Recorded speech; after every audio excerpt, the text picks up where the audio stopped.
Hi, my name is Tim and I work with startups here at Kia.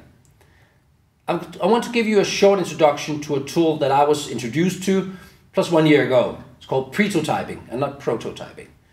Pretotyping is a fantastic tool that I want you to have in your toolbox, hence the small introduction. Pretotyping is invented within Google over the last 5 years. And the guy you have in front of you right now, Alberto Savoia, is not any Googler. Alberto is the founder of also Google AdWords. So he made plus $40 billion to Google last year. Alberto was on a mission. Alberto was really irritated that Google made so many mistakes. A lot of them you don't hear about, I don't hear about. Of course you heard about Google Wave. But if we look into how many mistakes Google made, Alberto was really irritated, annoyed with all the best employees in the world, the best developers, systems architects, etc. How could that be? Well, he started looking into the mistakes. Why does mistakes occur? What can we do about them if we can do anything? And can I put this into a formula that I can spread to the world in order to be inspired by this? Just take some statistics. 90% of all apps make no money. That doesn't seem very encouraging, but that's a fact. 4 out of 5 startups lose all investors' money. And 80% of all new restaurants close within 1 year. I'm not a devil's advocate here, but these are not very encouraging. Or is it?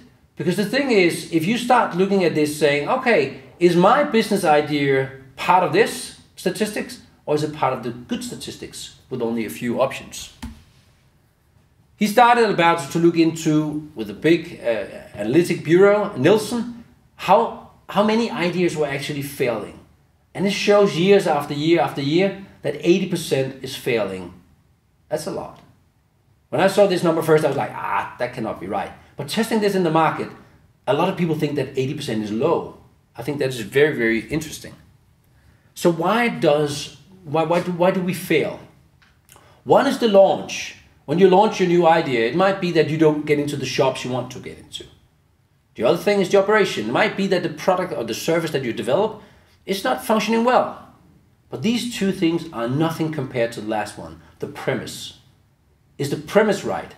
Does the market want this? It could be that you're the best executor of all, that you're taking things to the market, but if the market is not ready for this, this is really a bad thing.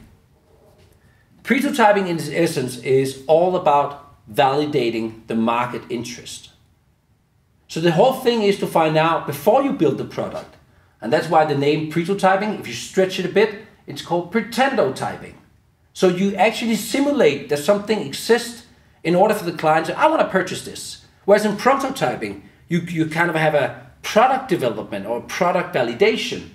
Whereas here you see, will people actually purchase this?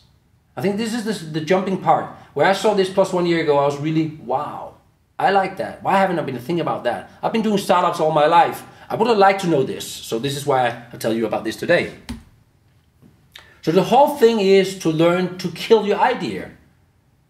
The true serial entrepreneurs that are the best of the best, they kill the ideas not on a daily basis, but they start testing up against the market, find out there's no market. It's not you. You're not a bad person. But the thing is, your idea might not be the right premise. So the whole thing here is to say, find out fast, is this the right part before you build it? Invest a lot of your time, your resources, your brand, etc. I hope that by this small introduction, I've given you the encouragement to start working with Pretotyping, and I wish you a great day.